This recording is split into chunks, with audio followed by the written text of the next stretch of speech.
Now, I was too late for the Halifax, in actual fact, although I did see a Halifax while I was in the Air Force doing my national service. It was a rather decrepit old thing, I'm afraid, but it was still a Halifax and a very imposing aeroplane. In the hands of a good pilot, it was highly maneuverable. He could throw it around if you got attacked by a fighter or had to get out of a searchlight cone in a hurry.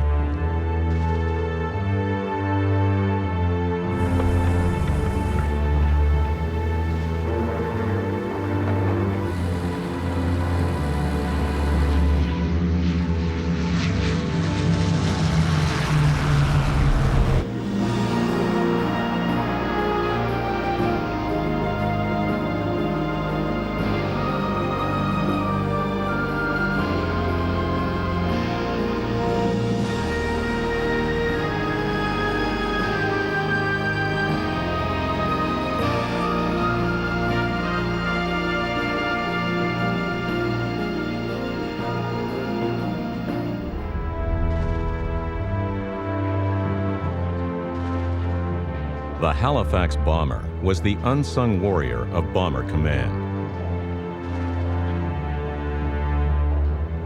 During the Second World War, Halifaxes flew almost 39,000 operations over enemy territory.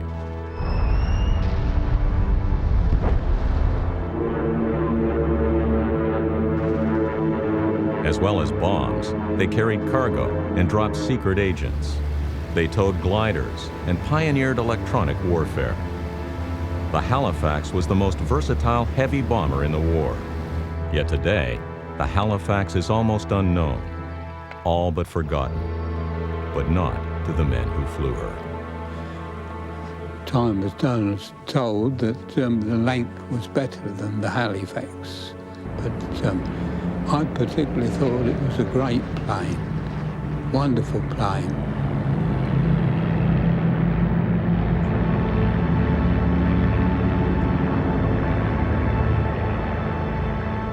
The Halifax was built by the Handley Page Company in Britain. Frederick Handley Page founded the company that bore his name when he was only 23.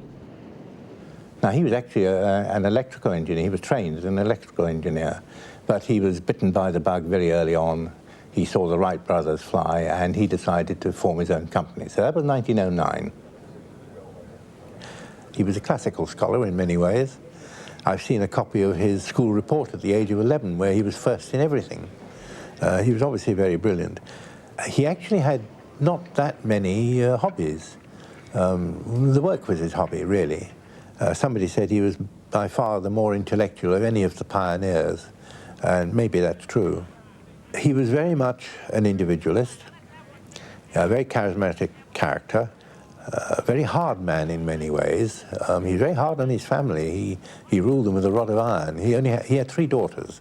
Never had a son, thank goodness for the son, because the son would have been in a terrible state, but nevertheless, the daughters themselves were pretty tough.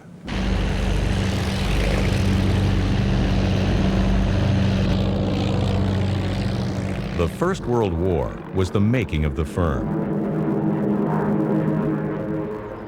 They began their construction of heavy bombers, beginning with the O-100 and ending with the V-1500.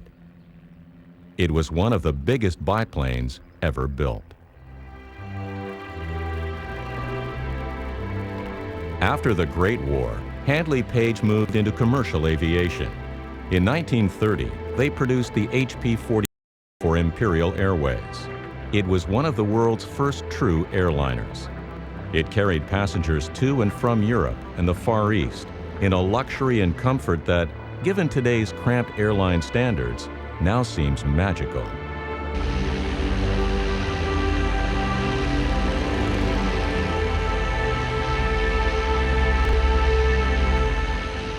In the late 30s, and with the threat of war growing, Handley Page began building medium bombers. One was the Harrow. It pioneered the building of aircraft in separate components and joining them in a central assembly. It was built too early to serve as a bomber in the war. The Harrow was followed by yet another medium bomber, the Hampden. But it was soon clear that the Royal Air Force would need something much larger and far more deadly. In June 1937, Handley Page was awarded a contract to build 2 prototypes of what was to be another twin-engine bomber. That later was expanded to 4 engines. The Halifax designer, George Volkert, preferred the Bristol Hercules. It was an air-cooled radial engine. But they were earmarked for other warplanes, like the Short Stirling. The only alternative was the Rolls-Royce Merlin. So HP was more or less forced into going to Merlins. And that was fine. It had the right sort of power. It made a bigger aeroplane, but nevertheless, it could cope.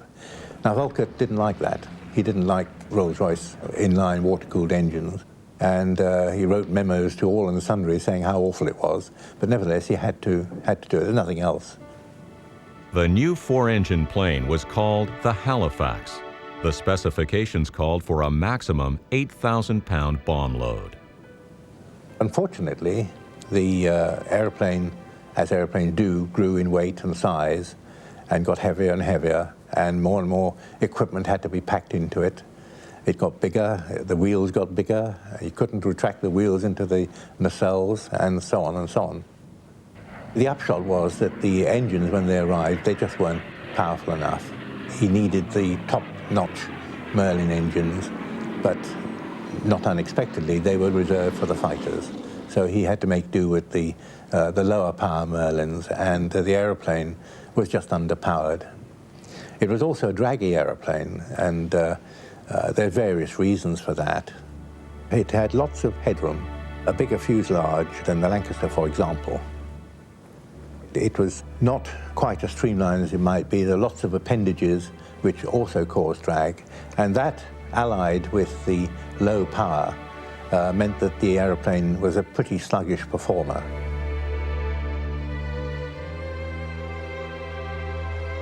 By December 1938, the Halifax was 20% larger and with thicker wings.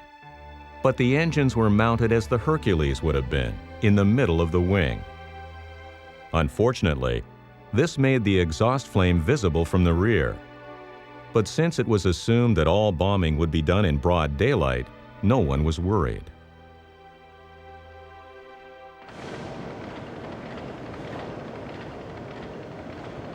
The pace of aircraft design was accelerating, as was the approach of the war. The aircraft industry was not yet a decade out of the biplane era. The technology was new. So, for a short while at least, the Halifax was as big and as modern as a bomber could get.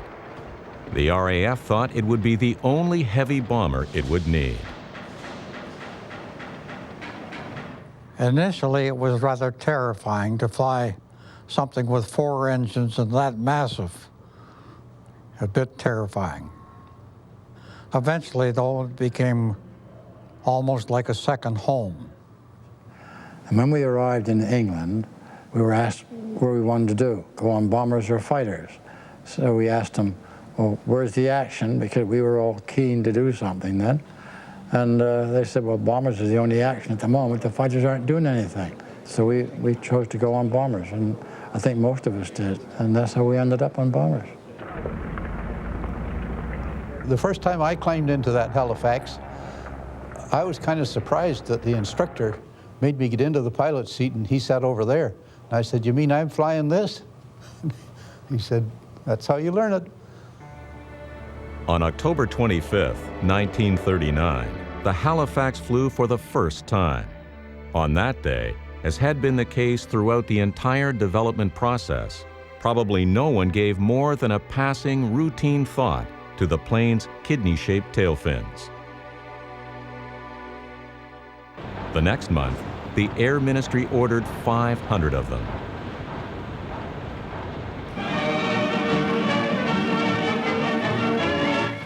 Among the heavy-type bombers carrying the RAF attack into the heart of Germany is the Halifax, a 4-engine giant of bomber command, now being turned out in considerable numbers for the Ministry of Aircraft Production by the Handley Page Company. prominent since the last war for its heavy aircraft. Strong defensive armament is provided by 3 bolt and pawl gun turrets, one in the nose, one amidship, and the other astern, which is known as the glass house for tail end Charlie, the rear gunner. Behind her bomb doors, the Halifax can store away a maximum bomb load of 5.5 tons, which gives this monster a fully loaded weight of 27 tons. The machine has an exceptional takeoff despite its great size and weight. When the throttles open up her 4 Rolls-Royce Merlin engines, the Halifax is rapidly airborne even under heavy overload conditions. Her maximum range is approximately 3,000 miles. Half that distance is still a long way into Mr. Hitler's country.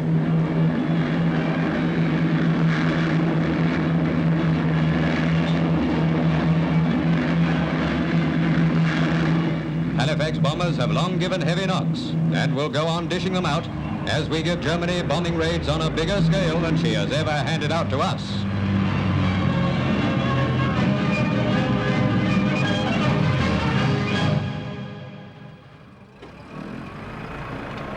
Like the Harrow, many of the planes were assembled at Handley Page's own factory at Radlett near London. There were 40 other primary plants. In all, 6,178 Halifaxes were built. At the peak of production, hundreds of subcontractors and over 50,000 workers were employed. There were more families worked for this one firm under one roof than I've ever known in my life. I mean, sometimes you would get a whole family of 5 or 6 people. The mother, the father, sons, daughters, grandsons, they all worked. There was no parts made at Radlett. It was all made at Cricklewood, all the subcontractors all over the country. 500 different contractors making a bit here and there. They used to say that it was made in such a way that at its maximum production, they were geared up to produce a bomber an hour. you think of that, a bomber an hour.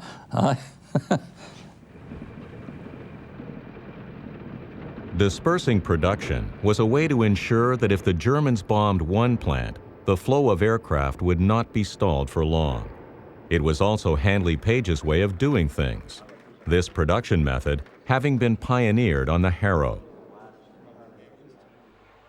The method produced an unexpected bonus. When Halifaxes crashed, they often broke up into separate, intact packages. A surprising and surprised number of crews walked away from the wreckage. Now, the reason it did that was that the airplane was built really in a sort of modular fashion, so that if the airplane hit the ground hard, it tended to come apart at the joints, and most of the aircrew tended to be in their own little boxes, and quite often they would survive.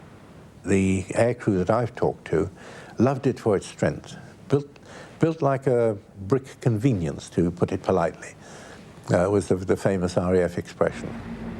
Very strong airplane. This Halifax survived a mid-air collision over Germany and still made it home. I remember very distinctly one time coming back home after a raid in Germany. We were engaged by the batteries in Denmark, in which they were very successful at hitting us. We lost 2 engines before we were able to cross the channel. We were losing height because we only had the 2 port outer engines. And we managed to land with no wheels, no flaps, cut the engines just at the last possible minute, and we landed at the aerodrome. The aircraft survived at least enough to save all of our lives.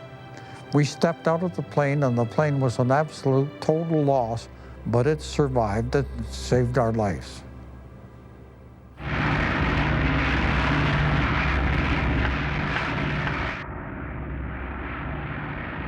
The Halifax's first combat operation was an attack on Le Havre on March 10, 1941. Of the 7 sent out, 1 was shot down by an RAF night fighter as it returned to England. 2 days later, the Halifax became the first 4-engine bomber to attack Germany. In September came the official christening.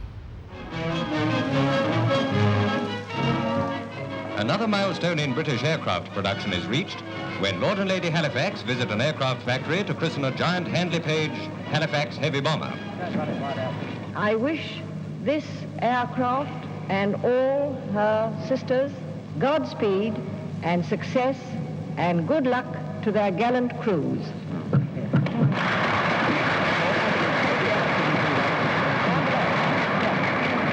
it go, then go. After taking the bottle squarely on the nose, the monster four-motor monoplane leaves the hangar to circuit the aerodrome. As Lord Halifax remarked, the long-range striking power of these aircraft recalls the words of the ancient Yorkshire prayer. From Hull, Hell and Halifax, good Lord, deliver us. I hope, he said, that the time is not far distant when that prayer will be constantly upon German and Italian lips.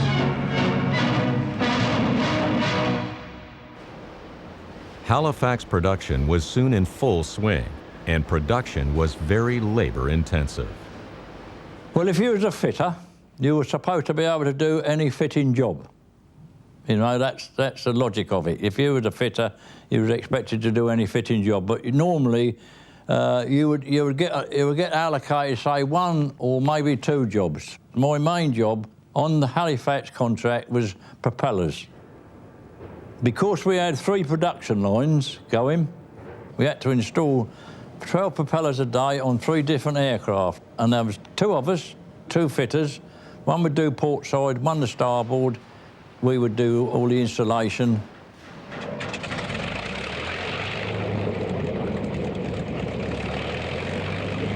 Late in 1941, Halifaxes attacked the battleship Tirpitz.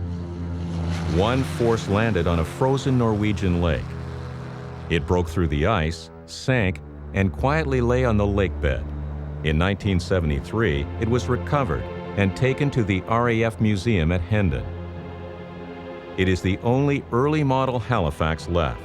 It is displayed as if it was still lying on the bottom of the lake as a memorial.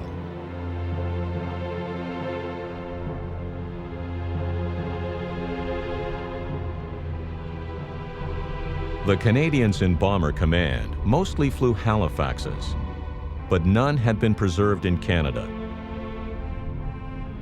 That did not stop the Halifax Aircraft Association from trying to find one of their own. As it turned out, another Halifax had also crashed in a Norwegian lake in 1945. A young man named Tor Marso heard the crash. When he was older, he began to look for the plane. They dragged for it unsuccessfully. They thought it would be in the bay close to the shore where the rear gunner was found.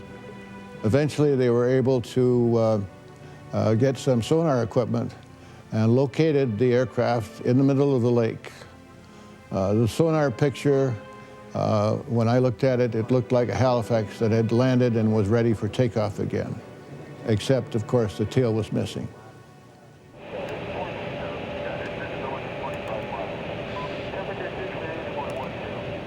So you can see the wing, E for One of our members was Carl Karsgaard, a pilot with Canadian Airlines.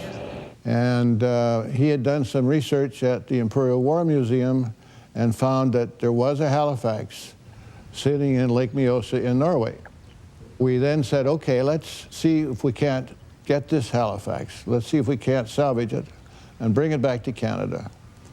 Now the tail section, we got out about 3 months before we got the rest of the airplane. It was brought over in July, August of 1995. The remainder of the aircraft took a little while longer.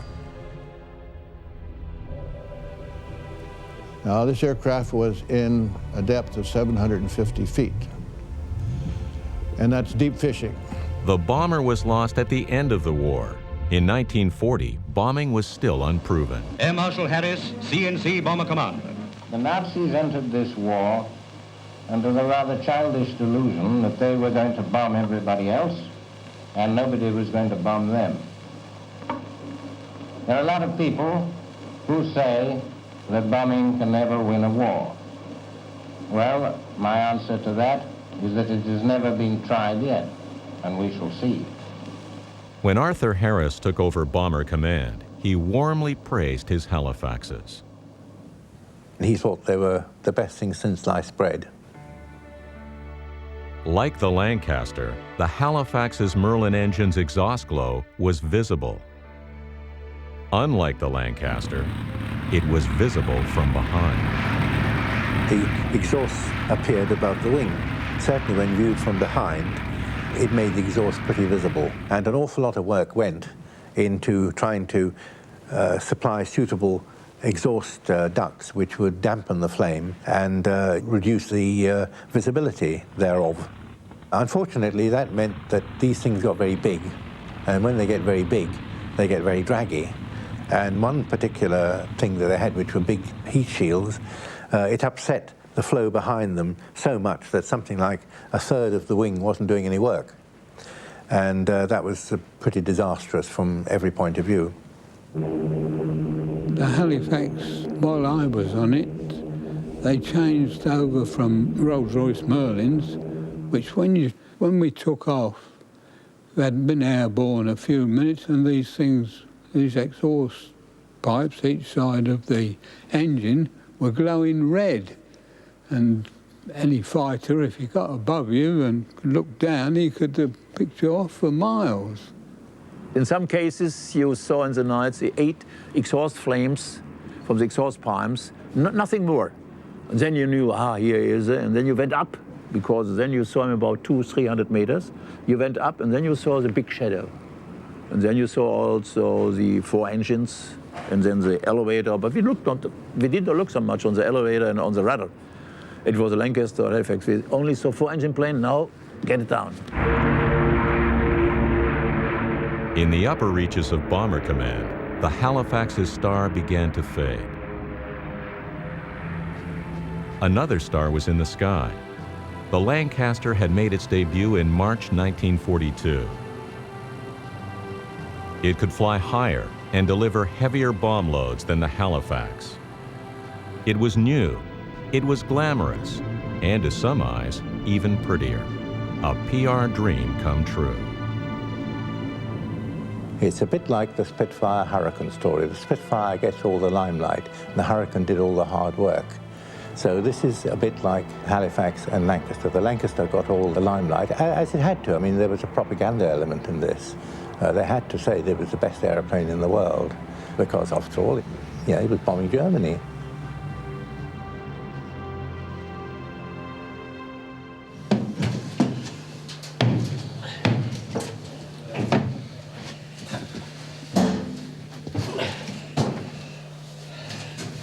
We used to, of course, just run along and jump over these things. Eric Hockey flew Halifaxes during the war. This is the first time he has been in one in 60 years. Oh, that was hard work.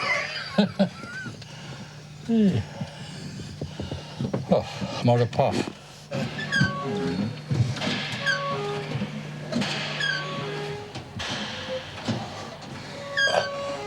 Do with a bit of oil, couldn't I, on the controls? That's your throttles. 1, 2, 3, and 4.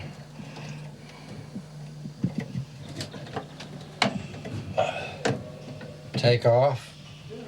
4 throttles, full throttle. Made a bit of a noise, too. Oh, tell me. Mind you like the feel of it. You had the brakes, you kept your brakes on till the thing was really tugging at you, and then you released the brakes and away you went. Once you were happily off the ground and starting to climb, you heaved a sigh of relief, because that was the most dangerous time, especially with the bomb on, because the aircraft was very heavy. Then you climbed up very slowly. The Halifax didn't have much of a ceiling. Well, it didn't have a bad ceiling, but it was below 20,000. About 17 or 18 we usually got to for our bombing trips. And you'd climb up, and the navigator would give you your course and away you went.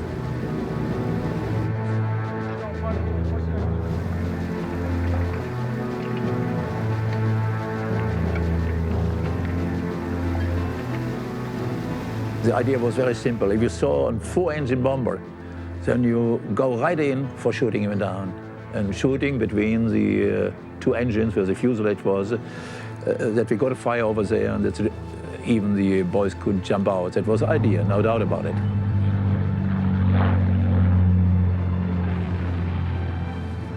You must go right away if you recognize it is a 4-engine plane. If it is a Halifax or a Lancaster, it doesn't matter. If it's a 4-engine plane, attack right away, fast, and go away and wait until she's burning.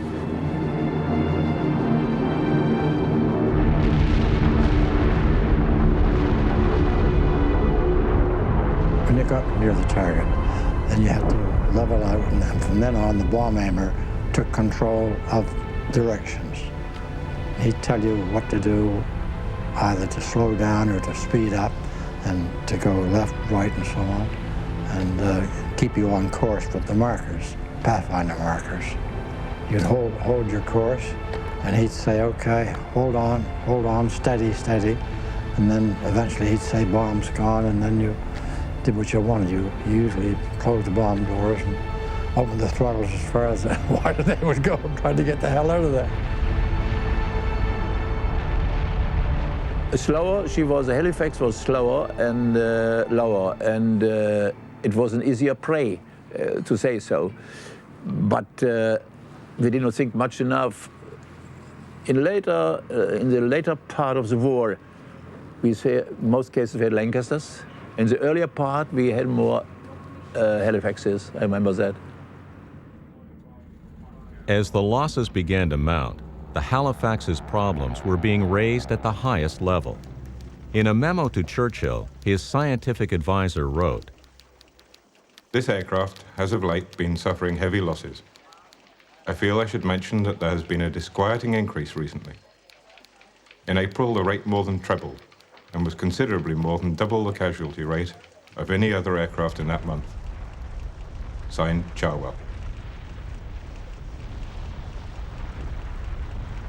I'm not sure when the controversy began in terms of the relative merits of the Halifax and the Lancaster. And it's clear to see when you read the documentation coming out of Bomber Command headquarters that having initially thought that the Halifax might be the savior, and in fact in 1939 the Air Ministry believed that the Halifax would be the only British heavy bomber, it's clear that by 1942, Sir Arthur Harris, once he had taken over command of Bomber Command, was not at all happy with the Halifax. He thought it wasn't doing what he had expected it to do.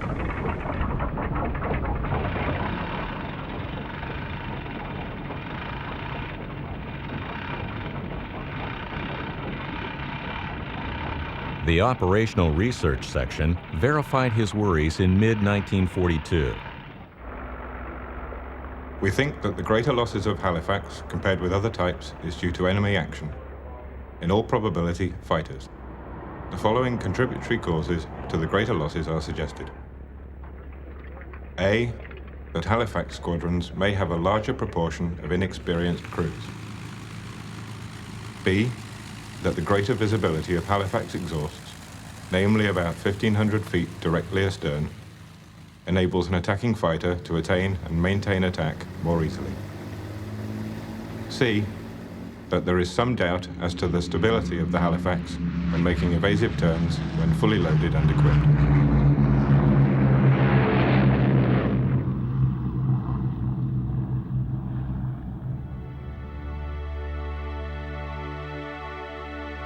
In the fall of 1942, the Mark II Series 1 Special was introduced. Bombing was now only carried out at night. The front turret was not needed, so it was removed and replaced initially with a smooth fairing. A smaller one replaced the older, draggy mid-upper gun turret.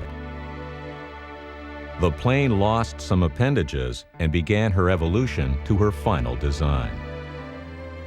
None of these measures increased the Halifax's altitude, but they made it possible to venture into other areas of the war.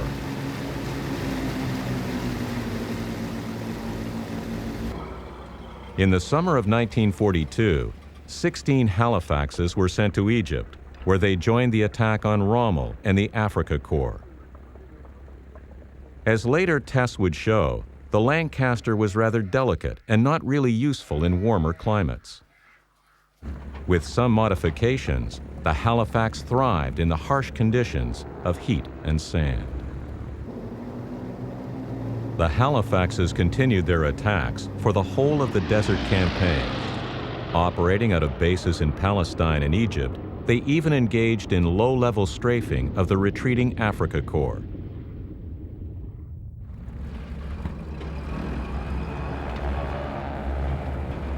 In the Mediterranean theater, Halifaxes soon began proving their versatility. In June and July of 1943, Halifaxes towed huge Horsa gliders for the invasion of Sicily.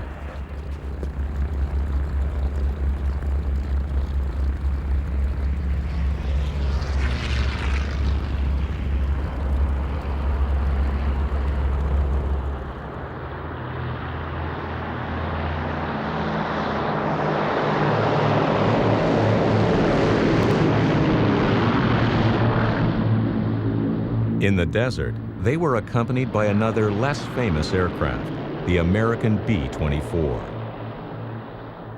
I think it was like the Liberator in the U.S. Army Air Forces. The Liberator didn't have the same reputation as the B-17. And gradually this just grows up as a kind of mythology. Harris didn't like Handley Page at least after 1942. And there is one document when it was clear that Handley Page were slow in putting some of the modifications or applying some of the modifications to the Halifax. Harris wrote to the Chief of the Air Staff and also to the Air Member for Supply, Sir Wilfrid Freeman, saying that if this were Russia, Sir Frederick Handley Page and his gang would have long ago been lined up against a wall and shot. He just felt that Handley Page were very slow, very lethargic, and perhaps not all that interested in putting on the modifications that were required. Whether it was a clash of egos, whether it was a sense of disappointment, I'm really not sure, but he certainly, his prose is filled with vitriol. He did not like the man and he did not like the company. In a notorious memo, Harris wrote to the Minister of Aircraft Production. Our friend, the Halifax, which, as you rightly say, stinks. It consequently seems to me that most of the Halifax troubles are to be found in the wing shape and section and the engine positions. If that is so, I wonder if it would not be possible to convert the Halifax into a Lancaster by redesigning the whole Halifax wing to a more or less exact proportion of the Lancaster wing. If such an alteration were possible, we should get another Lancaster without having to go anything like as far in a general changeover. He thought they were the best thing since sliced bread, until he got the Lancaster. And then he thought they were the worst thing since sliced bread.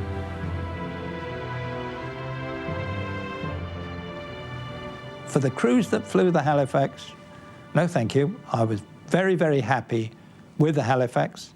It was a good aircraft, and you will never find a Halifax man who disagrees with me on that. They will all support the Halifax.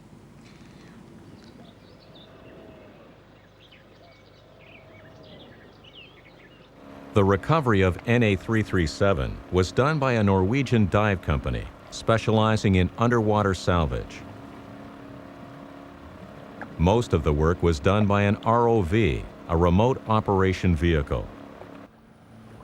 It surveyed the wreckage of the aircraft and helped attach the custom-made lifting device. At the depth they were working, problems followed problems. The ROV was damaged by a lightning strike during a thunderstorm. It got tangled in the lifting device and had to be rescued by another ROV. But finally, the team was able to bring the Halifax up onto the beach. I recall it coming up on the beach, and you could see first the tip of the starboard propeller, which had been feathered when they landed, one of the tips of the balance weights on the ailerons, and then the fuselage of the aircraft and the engines and so on. It was very dramatic. I actually stood on the on a raft, and I was able to kiss the airplane. It was that close to being there.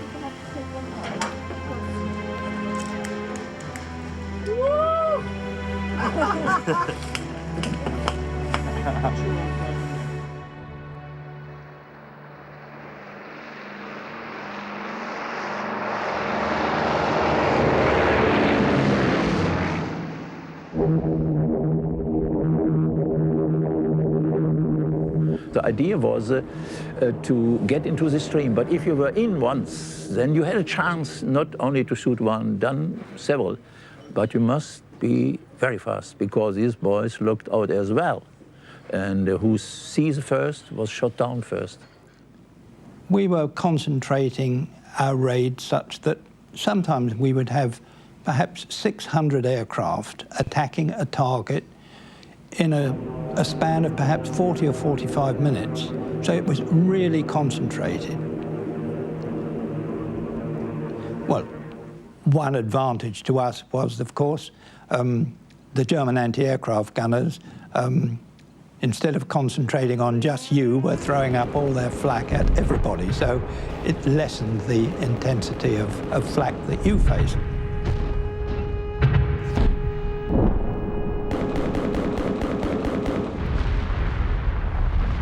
You can see the city and the searchlights from a long, long ways away.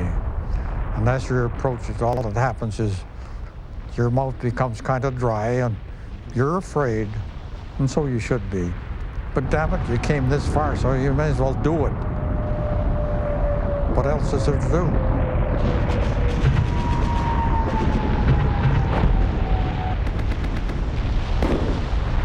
You'd look out on your port side there and you'd see one of your fellows caught in the searchlights, and everybody in all the searchlight was going to be concentrating on him, which meant that they weren't paying any attention to you, thank goodness. So although it may have been unfortunate for the fellow caught on the searchlight, at least it gave you a better chance.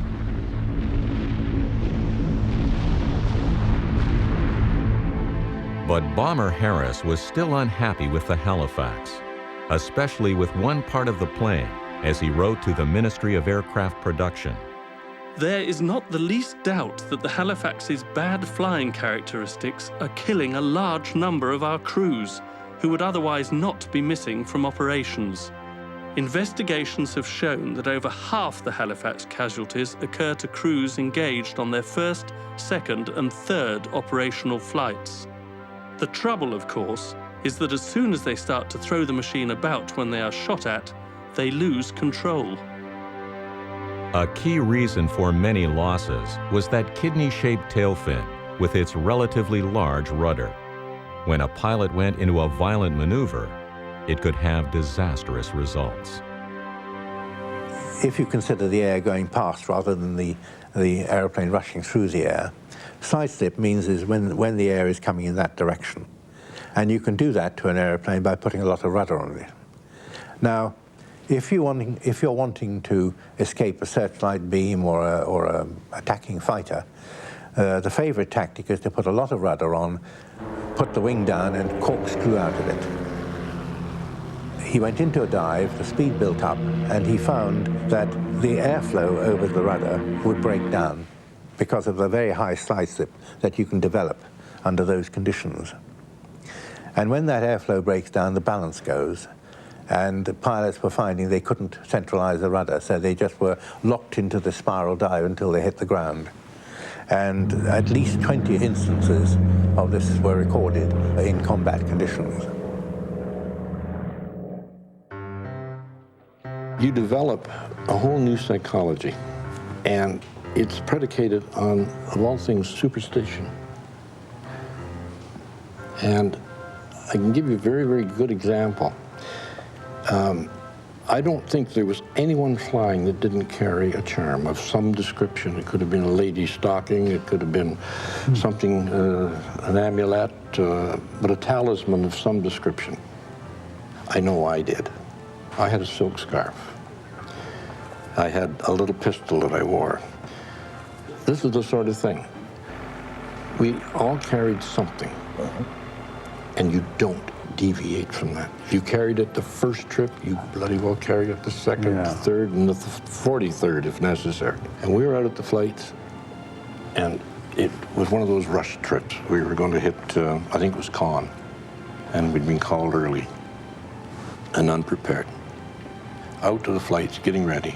All of a sudden I said, oh, I haven't got my gun. I haven't got my scarf. And Chester knew full well what these things were. He said, oh, for Christ's sakes, go back and get them. He was serious. The most amusing thing was my wireless operator. And he always took a pair of his girlfriend's knickers with him. And he hung these above his radio set. And he did that every time. I was never able to discover whether they were the same girl's knickers every time. And I did 2 operations on the Ruhr before I was reposted to a new 434 squadron. So as a second pilot, I was sure that this was the end of the world, or going to be the end of the world, because 2 operations over the Ruhr, and we were shot at, and we were caught in searchlights, and all hell broke loose. And I said, to hell with it. I'm never going to survive this. Much to my surprise, I did.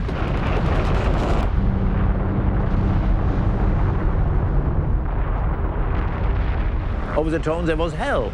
There were British bombers, 20, 30, 50 you saw sometimes. Then you saw 10 German single-engine fighters. Then mosquitoes, everybody was shooting on everybody. It was like hell. It was a turmoil, to say so.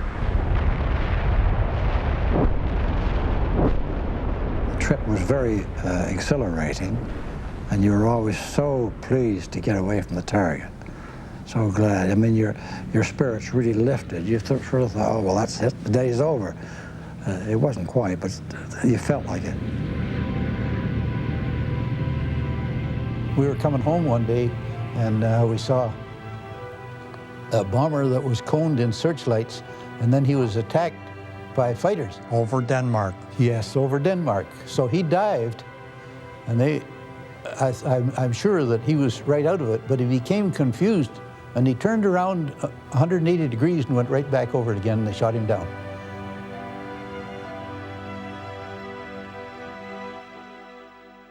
In October 1942, the Halifax Mark V was introduced. Harris was pretty tough about saying, I want it right now. But on the other hand, I recall reading that Sir Frederick said, we know how to make the bloody airplanes, you just tell us how many you want. And that was the end of the discussion. And I think it was nickel and diming the engineering capabilities of the aircraft manufacturer that probably created that situation. That's my only Well, Handley Page made some very, very good moves, I think. And one of them, and then I think this is the time of truth. When it comes to the powered turrets on board an aircraft, Handley Page took the initiative and removed the one off the Mark 1s and I think the 2s and put the Perspex with the VGO in the front, one single gun. The rudder stall problem was solved with the new, larger D-shaped tail fins. The Mark V's also had the new, smaller, less draggy mid-upper gun turret. But all Mark V's had a new, more serious defect. Because a lot of Halifaxes were being made, it was found that the Messier company couldn't really keep up, and they couldn't supply enough undercarriages at one time. So it was decided to give the job of doing a new undercarriage and new hydraulics to the Doughty company. And they produced a tubular version. And while that was useful, it was unfortunately not as strong as the other undercarriage.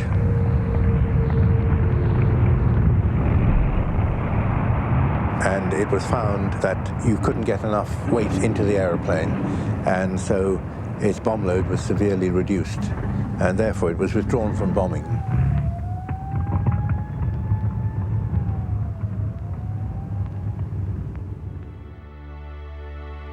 And it was still equipped with the underpowered Merlin engines.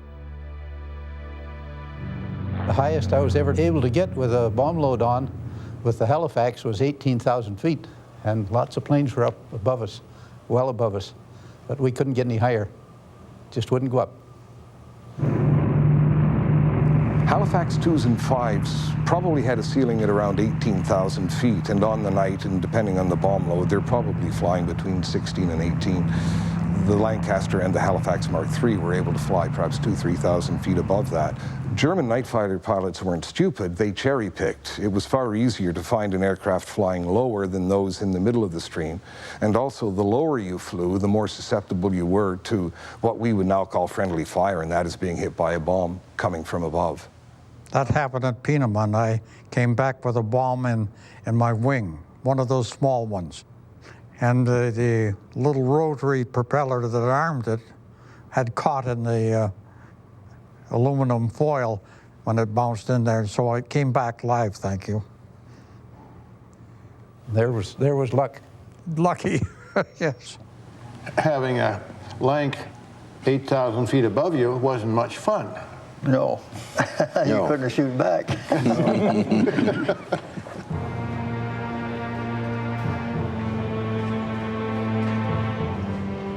A dozen Canadian Air Force personnel were on hand to clean and crate NA-337.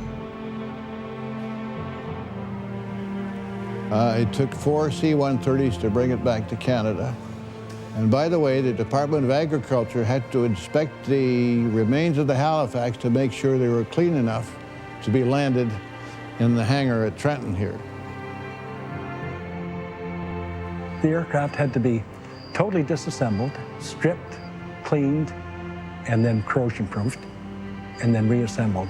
It took 2.5 years just to get the aircraft apart, or most of the parts apart.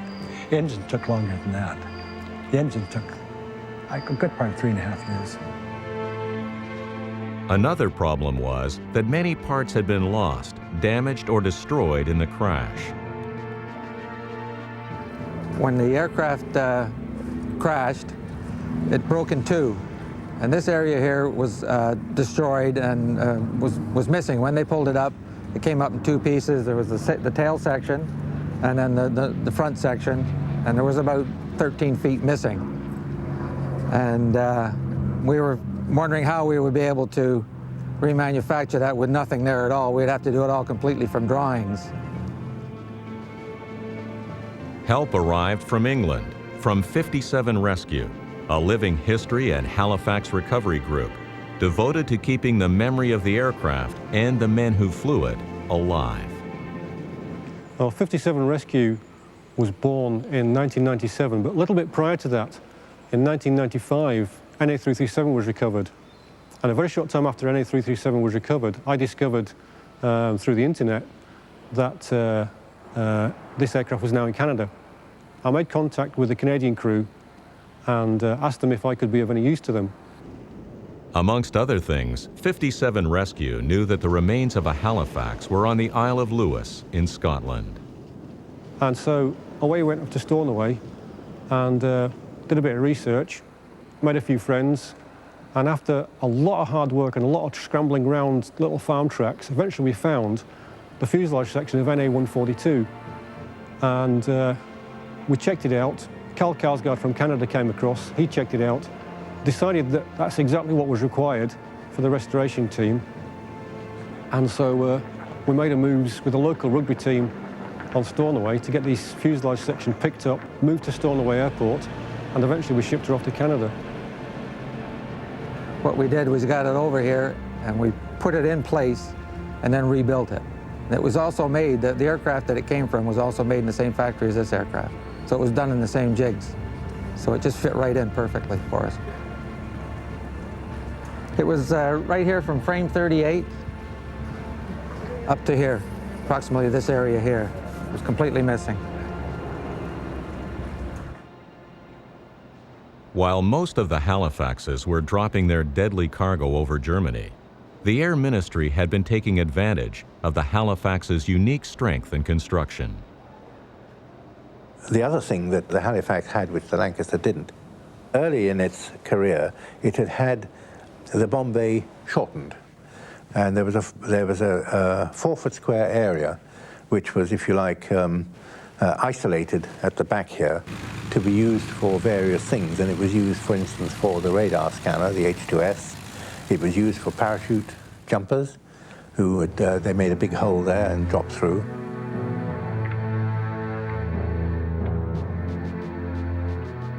Amongst other things, Halifaxes were now also supporting special operations executive missions. On one op, a Halifax delivered an entire suite of office furniture.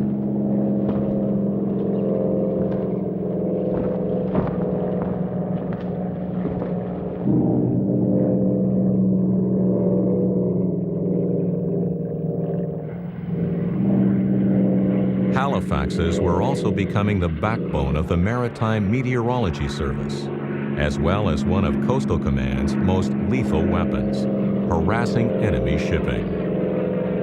In May 1943, Halifaxes sank 5 U-boats in the Bay of Biscay. But their main role was still in bomber command. They had been enlisted into the beginnings of electronic warfare.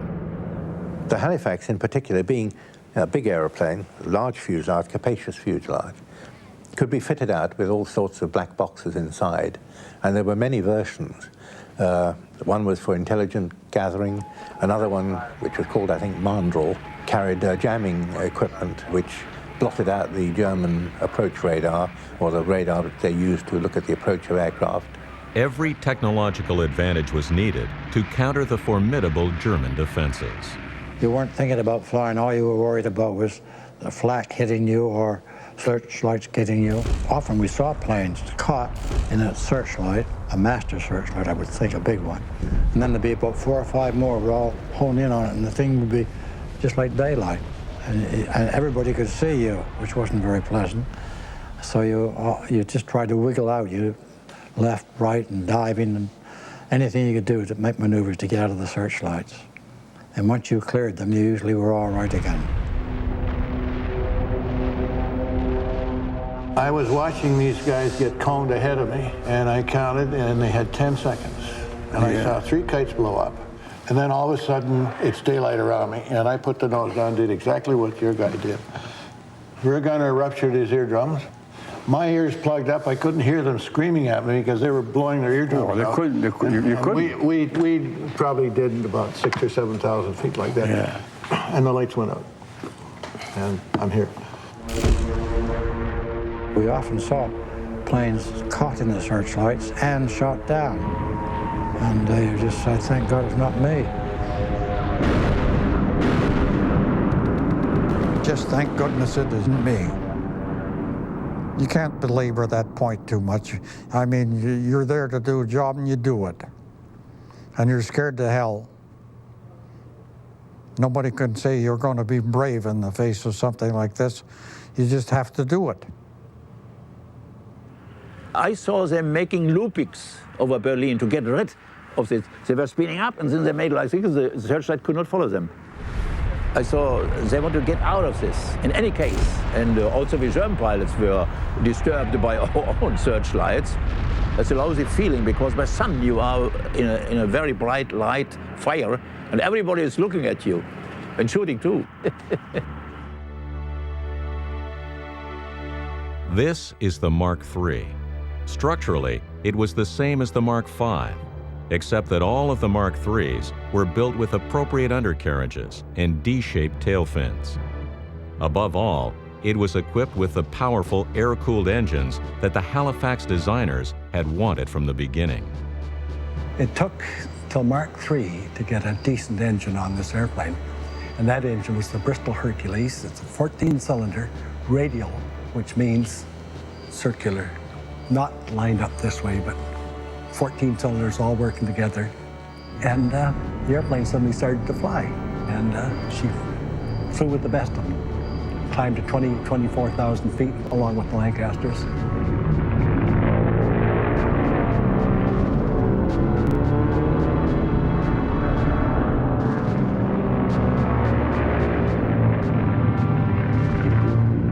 The Mark III was capable of carrying all but the heaviest bombs. Moreover, the exhaust from the Hercules engines was not a bright beacon for the German night fighters.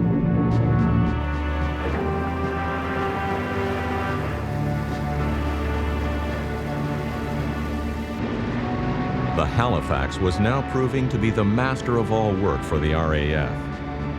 At D-Day, the Halifax towed the Horsa gliders that captured the bridges that secured the flanks of the Normandy beaches.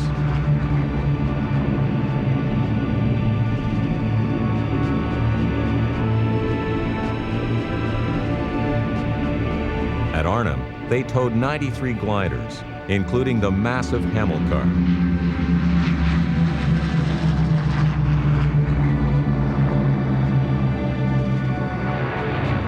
During Operation Varsity, the aerial crossing of the Rhine, it was the only aircraft capable of towing the Hamilcar.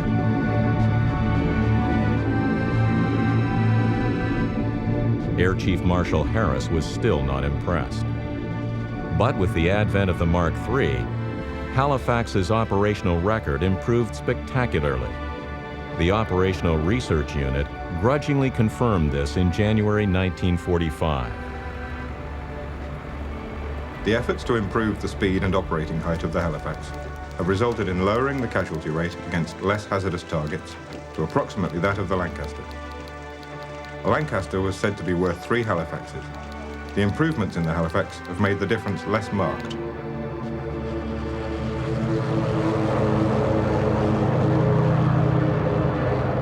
I had great faith in the Halifax. I think it was a good, sturdy aircraft. It could certainly take battle damage, could take it as good as the Lancaster, and I think possibly even better than the Lancaster if it got severe damage from flak or fighters. Flyability of the Halifax bomber, of course, was unknown to us when we first started. But as we got to know the plane a little bit more, we liked it that much more. And it was just solid. It would go anywhere, do anything you wanted it to. I never tried to turn one right upside down, but I had them right over on their side, and they handled very nicely. The thing I liked about this particular aircraft is it was a comfort aircraft, including the tail gunner. I could fly ops on this wearing regular clothes. I had the heavy suits to wear, but it was warm enough back in that tail turret for me to be comfortable.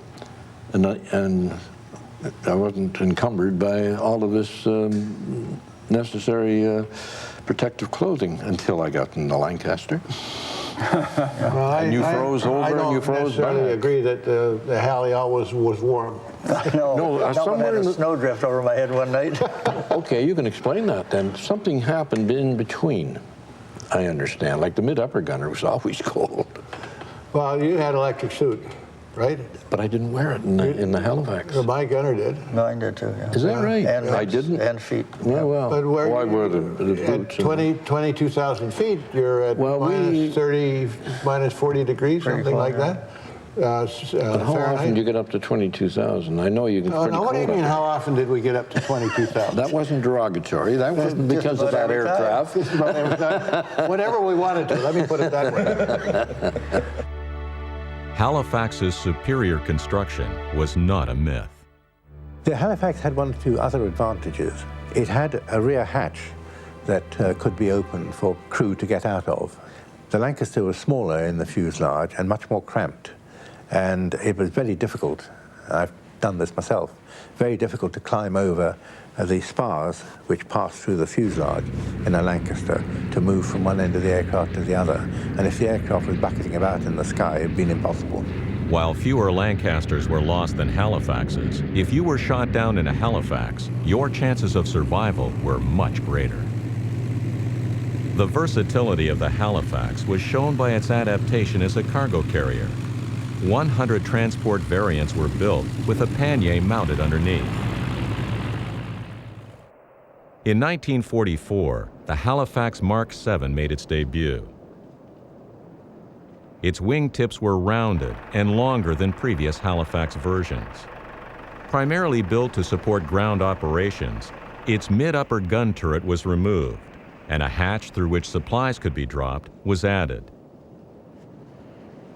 In the winter of 1944, the Mark VII was also adapted to carry a 10-pounder cannon and a jeep in the bomb bay. A test was set up to determine if they could both be parachuted safely. The test had mixed results.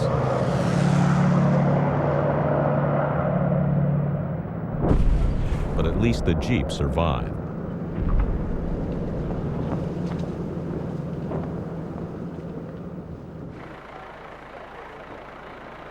One of the 5 major manufacturing plants which assembled the Halifax was the London Aircraft Production Group at Leavesden.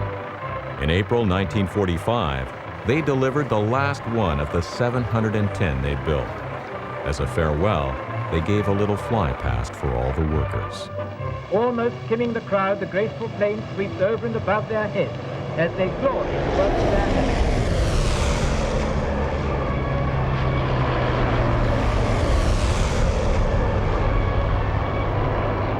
After the war, the Halifaxes remained in RAF service until 1952. 12 were converted into airliners called the Halton.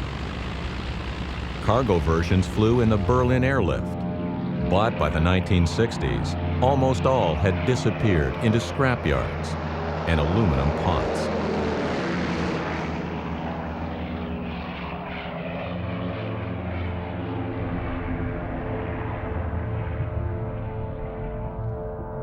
The only survivors were safe, but were hidden where few would expect to find them. One was NA-337. It was shot down on April 21, 1945, only 2 weeks before the end of the war in Europe, after dropping supplies to the Norwegian underground. We estimate they were probably about a mile off track and unfortunately ran over the bridge which spans Lake Mjøsa, or the bottom part of Lake Mjøsa, just north of Oslo. There was a German Attack battery on that bridge. They fired one clip and unfortunately hit the starboard wing of NA-337. The pilot thought that the engine had been hit, the fire had started. He feathered the starboard engine. However, the fire continued, and it turned out that the fuel tank had been ruptured. We estimate he probably had 5 minutes of flying time left when he finally got into the ditching position. He flew north towards the city of Hamar and then turned south and did a controlled landing in the lake. It was a good landing from a ditching point of view. The tail hit first and actually broke off, which was quite in order. The aircraft settled on the water, was there for probably 5 or 10 minutes at least. We know that 5 of the crew of 6 got out. The tail gunner, Tom Waitman, was knocked out by the impact of the ditching. He came to when the water was this deep and immediately undid his harness. He was finally able to release the life raft, which came out upside down. Tom scrambled aboard and drifted helplessly through the night. The rest of the crew succumbed to hypothermia.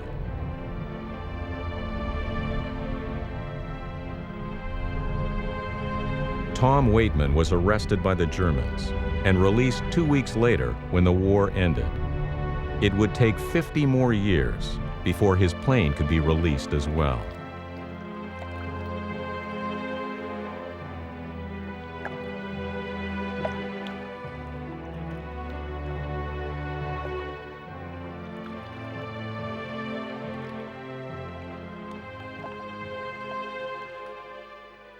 I told my wife it would take 2 years. We are now 9 years later.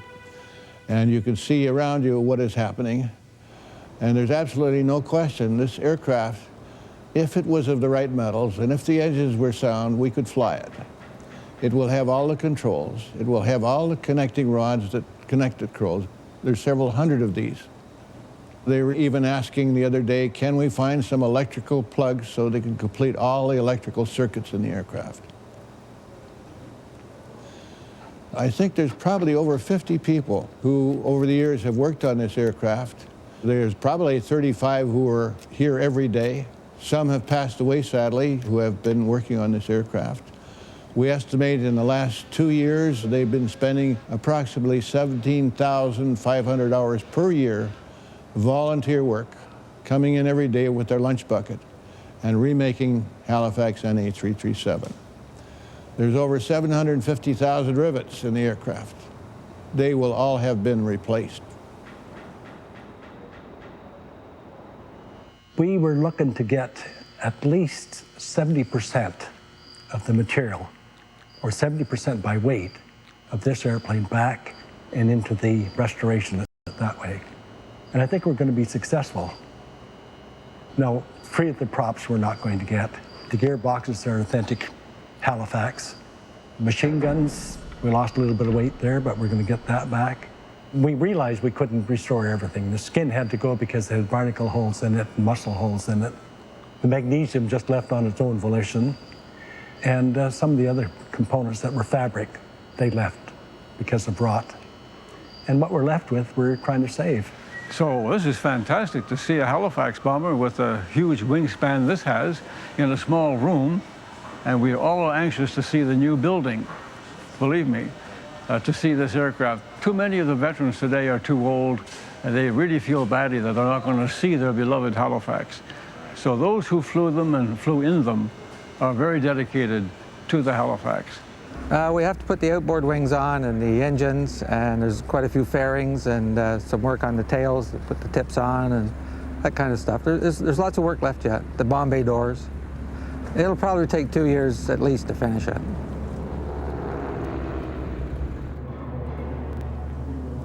Our objective is to perpetuate the maintenance of this aircraft so it will last forever, so that somebody can come in here 50 years from now and say, what is that strange-looking thing? Well, then they'll be in something else as far as flying is concerned. And then the story is here, and the story about the people is here.